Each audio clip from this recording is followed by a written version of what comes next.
Welcome to the Dumpster Fire Project, a podcast that memorializes the fantastic and oftentimes catastrophic entrepreneurial journey of two unremarkable middle-aged men.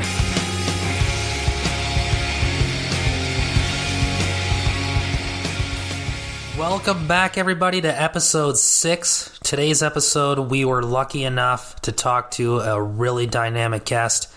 Sincerely, we're really grateful to have had the opportunity to talk with Steve Sauceda. Steve Sauceda is a dynamic leader and engaging communicator who has a passion for sharing a message of hope, grace, and second chances to crowds of all sizes and backgrounds. Steve has developed a modern and appealing approach to communicating over his 25 years of standing on stage. If you're starting a side hustle, looking for advice or inspiration, or you just want to hear a really good story, I think you're really going to like this one. Take it away, Murray. Hello, everyone, and welcome back to the Dumpster Fire Project. I'm Murray, and this is what we're calling our third special episode. We're still at home riding out the pandemic, and we're bringing on a lot of valuable guests. Today, we have another one with us, so I'll hand it over to Eric and have him introduce. All right. Thanks, Murray. So, yeah, I'm really excited about this episode. I met Steve, our guest, fairly recently, actually. He did a presentation where I work and immediately realized that he was an amazing speaker, and we had a conversation, shortly after that, and it seemed like our passions were kind of aligned, and he had a really cool story. So I thought he'd be a perfect guest for this. So can't thank you enough for coming on with us. Steve Sauceda, how are you? Hey, guys. What's up? How you guys doing today? Doing good. Good. Yeah, all things considered, right? Yeah, exactly. No kidding.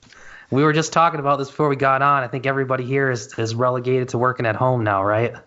Yeah, pretty much. It's I think crazy is one way that people have been describing the time. Crazy, weird, unsettling, all the adjectives. Yeah, for sure. So just to maybe give our wide listener base that we're shooting for some background information on you, Steve, why don't you tell everybody who you are and what you do? Absolutely, and I appreciate you guys having me on. And so a little bit about me. I've grown up in southeastern New Mexico, kind of a small town in the state. We're about 70,000 in the county and where I live, and kind of have a dual role. So basically how this works is for about 13 years now, a little over 13 years, I have worked for New Mexico Junior College in Hobbs, New Mexico, in our training and outreach division, and get to serve as the director of workforce training. And that is a fancy way of saying that I get to oversee our non-credit short-term workforce division that comes out of the college. And we serve about a 120-mile radius. That this isn't necessarily anything that's going towards a college degree or for college credit, but for short-term workforce training where people are looking to brush up on their skill set, or perhaps they're interested in joining another industry altogether. And we try to work with them to get the skill set that they need. On top of that, I'm also the owner, and as Eric had mentioned, of Steve Sauceda Communications, where I get to travel all over the country and speak for different companies and industries. Some have called it a motivational or inspirational speaker, and the title and moniker doesn't really matter all that much. And so I've been doing that for about 2 years now professionally, but have actually been speaking since I was 12 years old in terms of standing on a stage and standing in front of crowds. And also I have my own podcast that is now 4 years in existence called Untucked with Steve Sauceda. And it's heard on podcasts, and it's heard on Spotify, and it's heard regionally on local radio as well. And since July of 2018, I was invited to write a column for the newspaper in the city in which I live. So I put out a column the first and third Sunday of the month, and a new radio show and podcast the second and fourth Wednesday of the month, while also keeping a full-time job. And in 2019, I spoke 46 times in 8 different cities to 14 different industries. That is awesome. Well, I don't want to make you blush here, Steve, but I can tell you when you came in and spoke at the city, it wasn't a motivational speech. It was a training type of thing, but I was inspired by what you did, especially after we talked afterwards, because I had kind of developed a passion, kind of almost accidentally, over the past few years. When I used to be a prosecutor, they used to make me go do trainings for law enforcement and sometimes other prosecutors. And then when I left the DA's office, I found that I really missed that. And when I started getting back into it, I kind of fell in love with it. So when I saw you doing it and saw your success, it really got me motivated to get my LLC going. And I think it was shortly after you were there, I actually got all the paperwork filed and started to book a couple of gigs, which right now are on hold due to the current situation. But yeah, I just wanted you to know that it was kind of cool. And it's good to hear the success that you have and all the things that you're doing. It's pretty sweet. Yeah, no, I really appreciate that. And it always means the world to me when someone says that they get inspired by something that you're doing, because, there's guys, and there's always so many people who have the dream, but oftentimes it just stays the dream. And there's so many reasons why so many people don't pursue it. I can tell you for me that, I had been speaking for a while and then kind of took a break. Life circumstances presented themselves and I wasn't speaking as much. But I got to say that there's a couple of things that really motivated me to actually take the leap and jump in with both feet or head first, whichever analogy you prefer. And that is this. The first time, I would say, here we are in 2020. I would probably say around 2018, late 2018, because prior to that, I had really gone through some stuff. And, I love what you guys call your podcast, where it's just kind of raw, it's vulnerable and transparent. So that's what I'm going to be with you. And this kind of is the story that leads to how I developed, as you all have put, the side hustle. That in 2016, it was the best professional year that I had ever had. I had been offered the radio show, had gotten a promotion, and felt so grateful that there's a publication called Permian Basin Oil and Gas Magazine that circulates all over Texas and the Southwest. And I just lucked out, man. They chose me to be on the cover of their magazine, and they did a cover story. They covered the work that we had done through the college and through our division. And just things were going great, had won some really great awards, and life was good. And then in 2017, it's like my world turned upside down. And probably for the next 18 months, I shied away from any kind of public events and was really battling through depression and really anxiety, and kind of wondered if I would ever get back. Truly, if I should, if I would, or if I could, but, really started working through those things in terms of getting with a counselor and really starting to develop some close friends, because as you're kind of in the eye of the public, you're standing on stages where, if we're not careful, sometimes you tend to develop a persona, and you live as a persona instead of a person. In essence, that you're kind of giving people the impression that you don't struggle with anything because you're such in the public light that you want to make sure that you're not showing weakness, which that was unfortunately a byproduct of the environment where I grew up, places where I attended that kind of said, man, you can't show weakness, man. You can show weakness privately, but not out there, because you got to be strong. And people need a leader who they can follow. And I can say now on the back end of that, I feel that unfortunately I followed that thought process for way too long. And so during kind of the breakdown period of 2017 and midway through 18, I felt like was able to start rebuilding in a way that, hey, look, if I ever get an opportunity to start speaking again, I want to make sure that I'm transparent and that I'm vulnerable and that I'm not special or extremely gifted. I just keep getting back up. And I think that, those close to me encourage me, but even family would say, are you sure you want to do this? I don't want people to start looking at you differently or treating you differently. And my whole thing was, I hope they do, and I hope they will.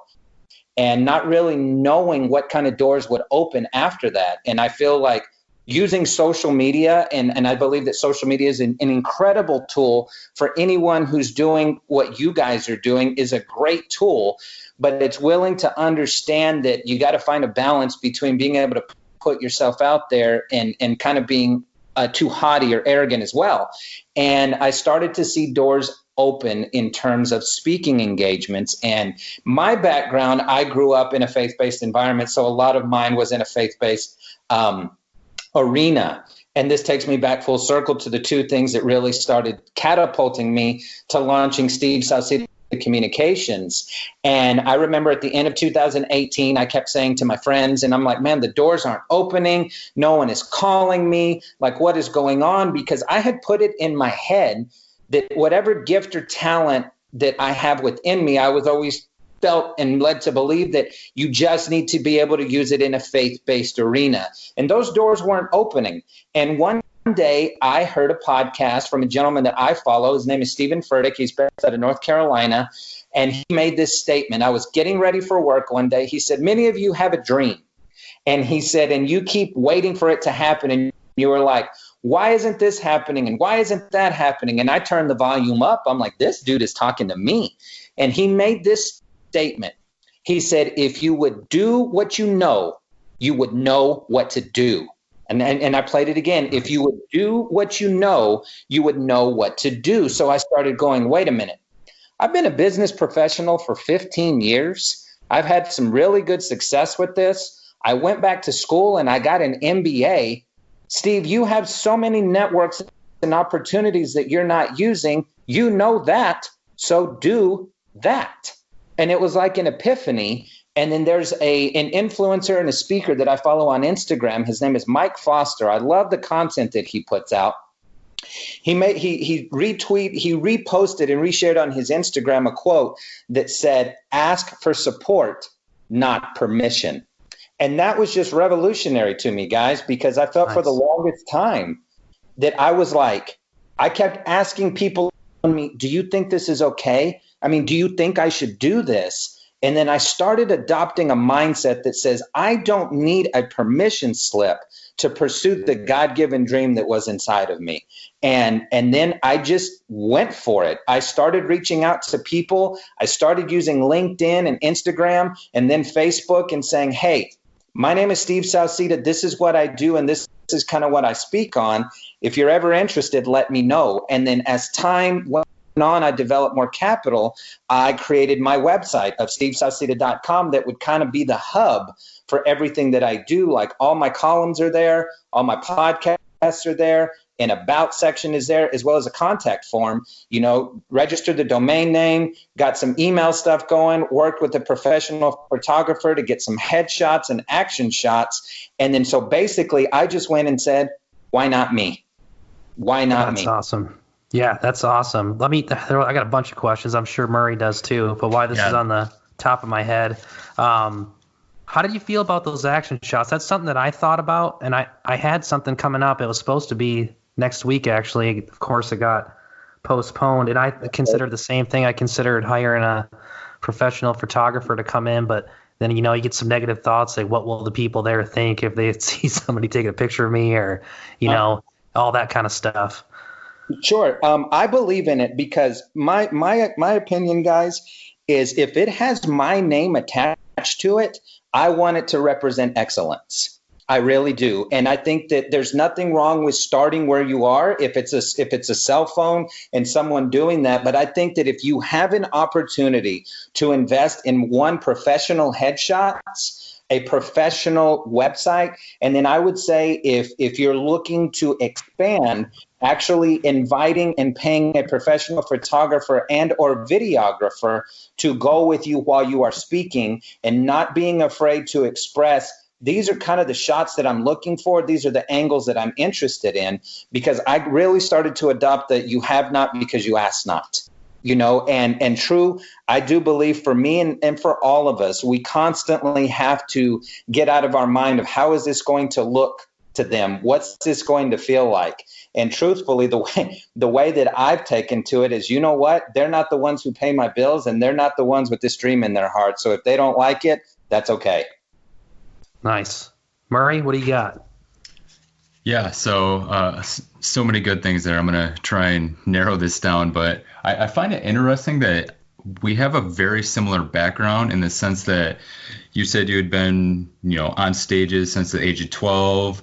Eric and I have been in bands our whole lives, performing on stages. So I think there's a connection there, but I also think that we come from the same background where we grew up on the east side of Michigan over in Flint, where there's also that don't be vulnerable, rub some dirt on it. There's just something to that making this leap sometimes does feel it gets you almost even more out of your comfort zone because you grew up in that in so many years. So I guess one of my questions is when you were working through that, did you join a masterminds group? Were you doing it digitally and just taking in as much, podcasts or YouTube videos every day? What kind of helped you get into a positive, feeling confident mindset?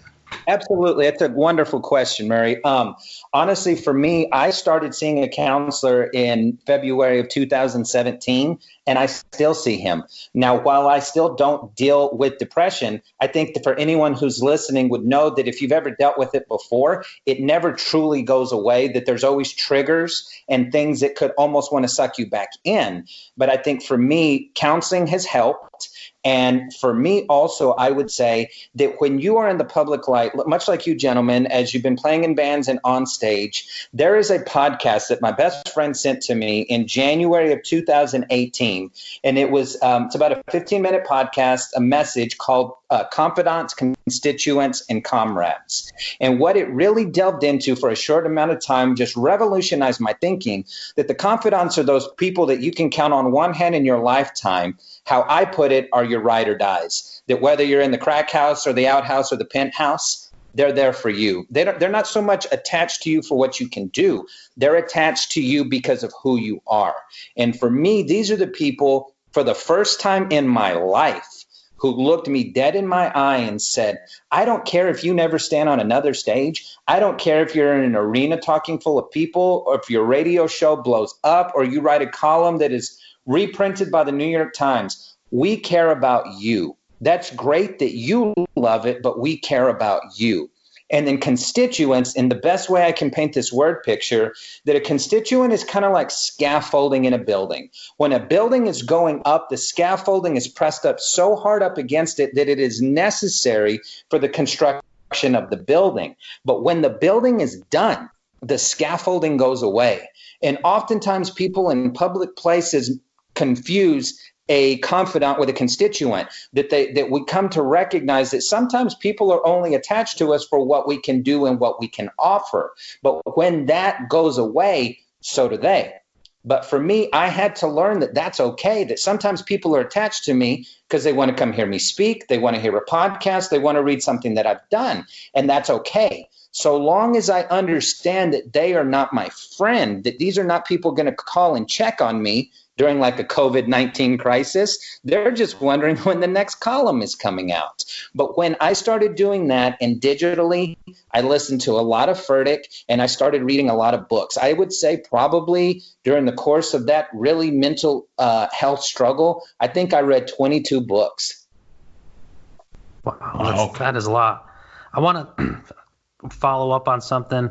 You mentioned going through depression. So I've never, we're being real here, so might as well say it. I've never talked to a counselor, but a big reason why I started to kind of decided to take the jump and get the side business started is because I spent almost 10 years as a prosecutor where, first 4 or 5 years, I absolutely loved what I did. I thought it was the best job in the world. But I didn't pay attention to a lot of advice I got from professors in law school about burnout and stuff like that. So I didn't take vacations.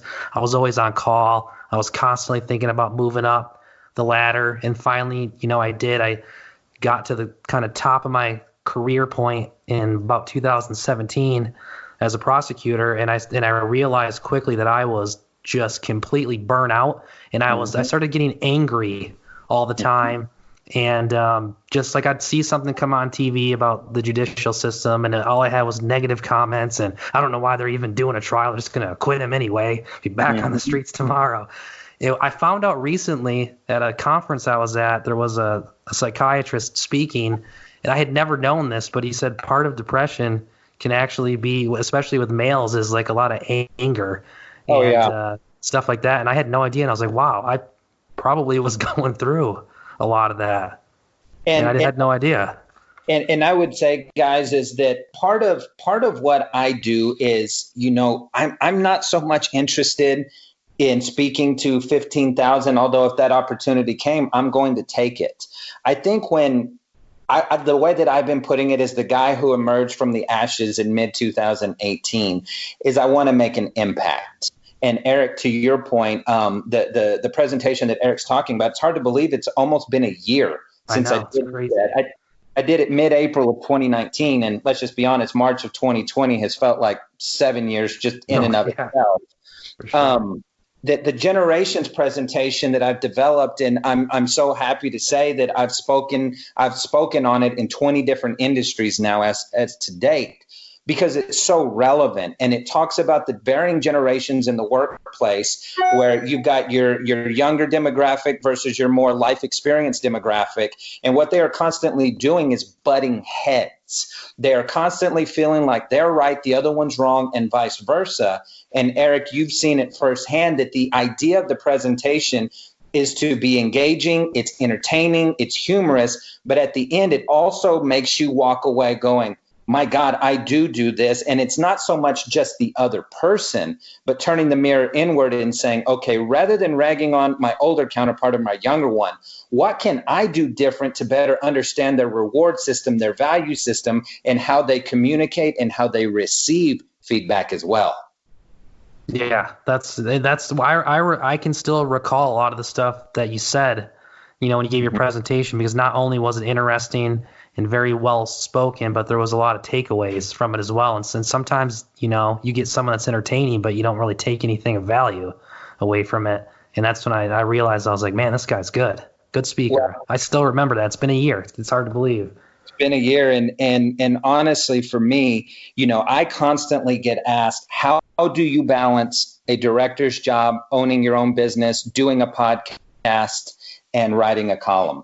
And what I would say to that is I have to be very intentional with my time. And to you gentlemen, and to anyone and everyone who will listen to this, if you want to have a side hustle, there's one word that I'm just guarantee you that will help you out in order to have success, and that's learning the word no. Learning how to say no to things that are not contributing to where you want to go. Because, we can all quote Spider-Man, with great power comes great responsibility, right? And that's fine. You guys have a great talent in what both of you are doing. But at the same time, I finally had to hang up my cape. And what that means is I cannot do everything all the time, and I cannot be all things to all people. And that is what was starting to lead to burnout. That is what was starting to lead to annoyance and short fuses, because we're taught, man, if you can help, it's your duty to help. But right. I understand that. But my take on that is I can help where I can help. So, like, for example, I am not handy at all. You put me inside Home Depot and Lowe's, I look like a kid who is lost without his parents. I'm like, I have no idea what I'm doing. No one is going to ask me to help them with the home improvement project. It's not my forte. No one's going to ask me to come help them fix their car. I'm going to be like, does it have gas in it? Yeah. Did you check the battery cables? Yeah. I'm out. That's all I got for you. But where I can help is where I can help. And I would say to the listeners that learning how to say no is going to be one of the best tools in your pocket, because if you are stretched a million different ways, you've got no strength to pour into that dream. None. That's a good point. I experienced that firsthand with what I did in my day job, for sure. I think, Murray, probably you to a certain extent as well, or where you're at, right? Yeah, absolutely. I mean, the good thing is I actually learned that from my day job before I even got into this journey. So it was easy for me to get into it and balance a little bit more, but it was a very hard struggle just even on my day job. But once I got used to it, you're absolutely right, Steve. Like you can see very clearly that nope, there's no point in me even touching this. I'm going to waste everyone's time. I'm going to make it worse, whatever it is. So, and there's polite ways to say no. People hear the word no, like, no, you can have a conversation about it, help them understand, steer them in the right direction. But yeah, you're absolutely right. Balancing your time and saying no where it makes sense is going to be more beneficial to everyone. Well, and go ahead, Eric. I was just going to say that's a tough one to learn. Murray's more disciplined than me. My mom used to call me in high school Good Time Eric because I didn't say no to anybody. And I'm still at 37 still trying to learn that lesson. It's tough. I mean, how do you do it? It's very tough, and I feel for me it's just because I feel like maybe for the first time in my life about 2 years ago, I had a heading of where I wanted to go. Let me give you an example. So about 2.5 years ago, I was approached by the vice president of instruction at the college where I work and said, we need some help in our business department. I said, what do you mean? He said, we are looking for an individual who is highly motivated and intelligent and engaging and good with crowds and a business background who can help us with our intro to business class because our numbers are dwindling and we need to be able to wow them with the introductory class so that they continue on in the journey of a business major. And he looked straight at me and he goes, do you happen to know anybody? And I just kind of looked to the side. I was like, no, doesn't ring any bells. And so basically the college had approached me and said, we're asking you at the age of 35 to be a college professor because we need your help. And so I did it for 2 semesters, and I very humbly can say we had great success with it. And students, the very first semester, I had a wait list in my very first semester of students who wanted to get in, and then the same in the second semester. At the same time, I was also the chair of the board of the United Way where I live. I had been on the board for 5 years and was climbing the executive committee and chaired the United Way for 2 years. At the same time, towards the tail end of that, I was earning my MBA online and was volunteering like crazy at my church and a college professor. I was still doing the show, but the column hadn't come out until finally at the end of towards the end of 2018, I had to walk to that vice president's office and I said, I need you to know that at the end of this semester, I'm not coming back to teach. It's not because we haven't had success or that the feedback hasn't been great, but I've got a dream in my heart that I want to pursue. I told the United Way at the end of my run, I said, I'm resigning at the end of this. I love what you guys have done. I love what we've accomplished together, but I've given you 5 years. And anything that wasn't pushing me towards my dream, I started removing myself from. And I will tell you one thing that we deal with all the time, especially in this age of social media, is FOMO, the fear of missing out. Because we feel like if we say no, we're like, what are we missing out on? What are we missing out on? And don't think that I still don't feel that way from time to time, but I could not have spoken 46 times in 2019 if I was still doing all of those things. In essence, I had said to myself, United Way, I have built your dream. NMJC Business Department, I have helped build your dream. And all these other things I was involved in, it was good. And it helped get me to where I am. But finally, I had to say, when am I going to say no to you so I can say yes to me? That's solid. And Murray, I know you're going to comment on what he said about FOMO, right? Oh, yeah, absolutely. I couldn't wait to jump in. So I struggle from that drastically. And it's been an uphill battle for me. And what I've learned is you have to figure out of everything that's going on, there is the day-to-day FOMO, like, oh, someone's here doing that. But it's, what projects are you going to go after? And this is how I learned to say no is I figure out what's important to me, at least for maybe that year. If it's a big enough project, what do I want to do? And I dedicate myself saying, okay, you're going to see this through. You got to get something done because FOMO can lead you down a path where you get 5% of a lot of things done and then you don't feel accomplished, and then you're just in this constant spiral and you just feel out of control, and it's not helping the FOMO at all. So for me, it was something where I'm just always going everywhere, but when I narrow it down and focus, say, okay, these are 5 passions I really have starting out this year. Which ones am I going to go after? And I'm going to see those through. And then maybe, if the next 2 to 5 year plan, I can go after something different. So I don't feel necessarily trapped either by knowing, okay, there's still other stuff going on. It's like, oh, you can still go do that. You just can't do it right now because you got to finish this out. So that's how I balance it. It's just a little bit of a personal story there, but I don't know if you had any other tricks there, Steve. I would say that it truly is. I think much of our success depends on who we surround ourselves with as well. Because I'm not saying that you shouldn't listen to criticism, but what I say is this: you have to consider the source when it comes to criticism. And this is how I take it. If you are not close enough to me to have my personal cell phone number, then I don't care.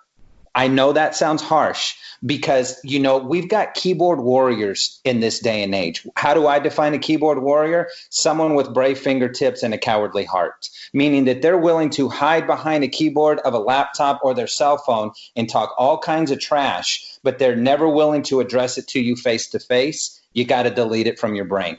I know it would hurt, but it's kind of one of those things of everyone has an opinion, but you always have to consider that who it's coming from. And one thing that I have learned, you will never be criticized by someone who's doing less than you. Never. I mean, you'll always be criticized by someone who's doing less than you, not more than you. Yeah, that's true. A good point. For sure. So I did want to touch on one other thing too, Steve. Sure. With all your speaking engagements, I don't know if you realize this, and maybe you do. I'm just going to throw it out there, but every time I learn something, I definitely want to give back.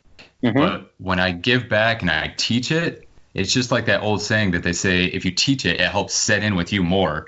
So I think we're getting more back as we're giving too. So it's almost a win-win for people like us to want to be able to not only learn and develop, but then go out and also pass it on and motivate. And that helps continue to fuel that flame.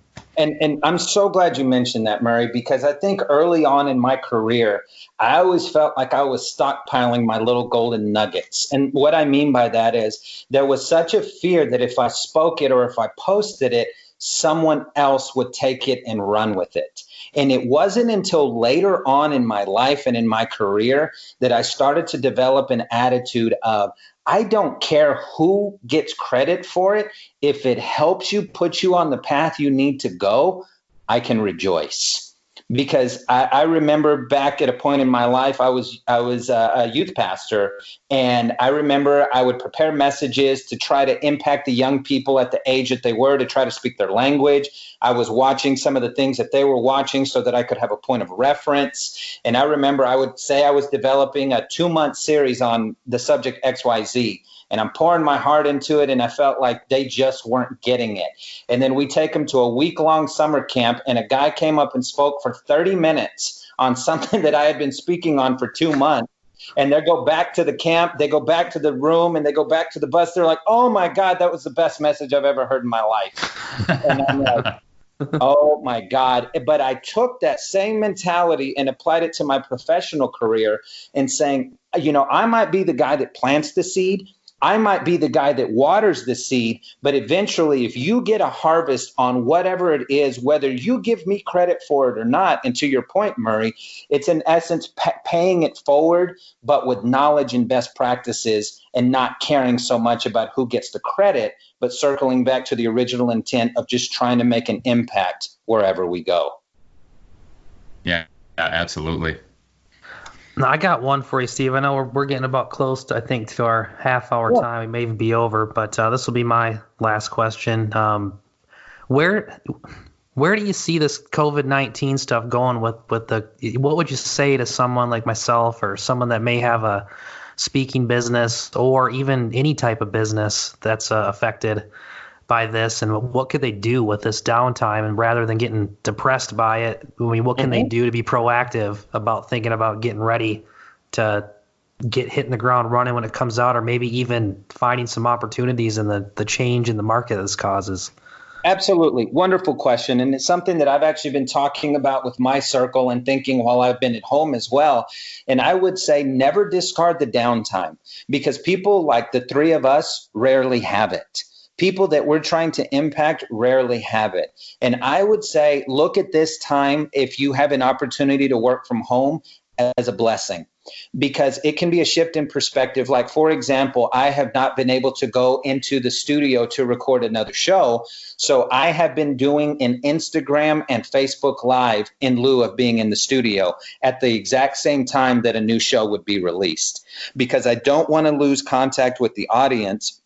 I'm still writing my column, and I would say that whatever subject it is that you are interested in being in or currently in, do your due diligence and do research. Polish up the presentations, work on those slides, put some stuff out on YouTube, and just really be willing to put yourself out there, because if people don't know what you're doing, then how do they know? I know that sounds so elementary, but it's so true. It's something that a mentor told me. He goes, Steve, you got to do it in a way that you put it out there, that you let people know that this is what you do. You just don't have to shove it down their throat.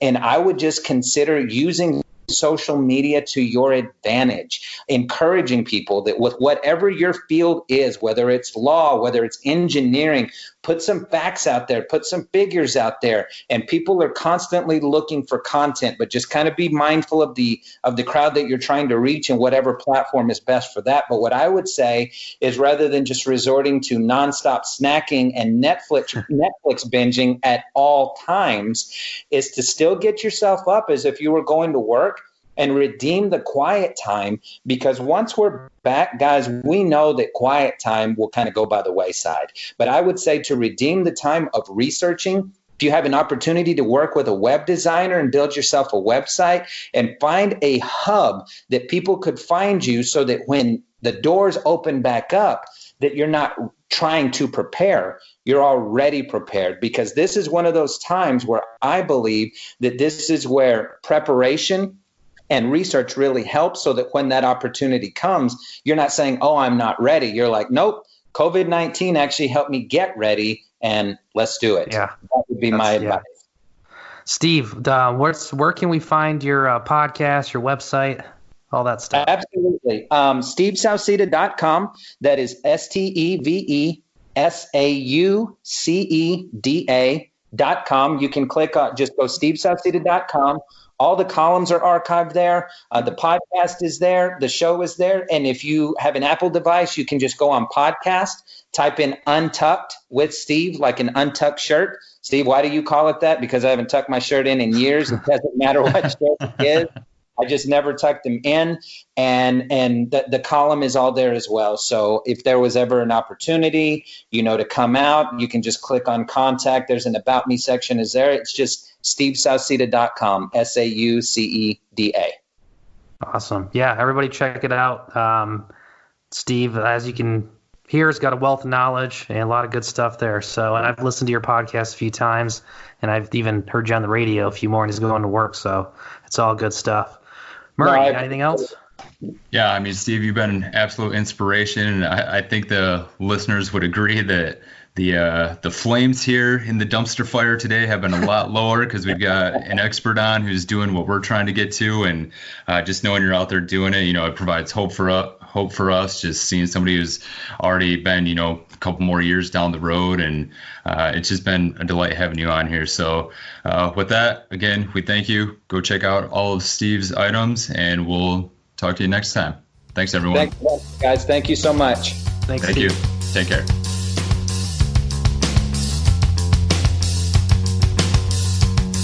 Hang on, everybody. Don't turn us off just yet. Please check out Steve Sauceda's website at SteveSauceda.com. Subscribe to his podcast, Untucked with Steve Sauceda. You can find Murray at FullVolumeSolutions.com. You can find me at TacticalAttorney.com. Thanks for listening to the podcast. Please subscribe. Everybody stay safe. We'll see you next time.